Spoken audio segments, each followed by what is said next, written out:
بيقول لك ايه بقى؟ بيقول لي جرب كده 50 جرام من البن الحبشي على 50 جرام كولومبي على 50 جرام اندونيسي على 50 فيتنامي و50 هند ارابيكا. مش عارف ازاي كولومبي بصراحه مع حبشي، بس تعالى نجرب ونقول لك رايي. 50 جرام من البن الحبشي هبتدي بيهم الخلطه، بعدين 50 جرام كولومبي زي ما هو قال، و50 جرام اندونيسي زي ما هو قال، وبعدين هاخد 50 جرام جيتومالي و50 جرام هند ارابيكا. بصراحه وقال لي محوجه ولا ساده، بس انا تعالى اما نحوجها مع بعض. هحوجها تحويجه ستاندر، احط لها 10 جرام من الحبان، لا برضو عود من الجنسنج كده، واحده من جوز الطيب، بحب طعم جوز الطيب في القهوه والجنسنج بصراحه، فانا هضيفهم. وبعدين هقلب الكلام ده كله وهنزل بيه في مطحنتي، وبعدها هعمل فنجان قهوه واقول لكم على رايي في الخلطه.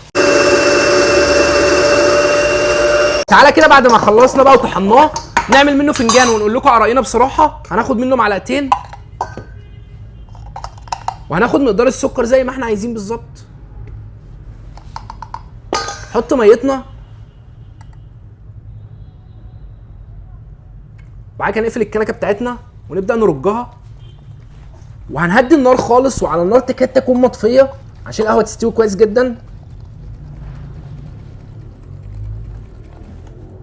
وهننزل بالكنكه بتاعتنا، وبعد ما ننزل بالكنكه بتاعتنا هندي لها برده تقليبه كده خفافي خالص، وهنكملها ميه. وبعد ما نكملها ميه هندي لها تقليبه ونجي لكم لما تستوي. وبعدها هنطفي النار لان القهوه بدات تستوي خلاص، وهنبدا نفرغها. جدعان ريحتها خطيره، نازله كريمي جدا. تعالى عليها كده، تعالى على فنجان القهوه من فوق. فنجان القهوه نازل كريمي جدا. هو القوام بتاعه مش احسن حاجه، بس بجد لازم نجربه لانه ريحته حلوه قوي. انا ما كنتش متخيل ان ريحه الحبشه هتظهر مع الكولومبي.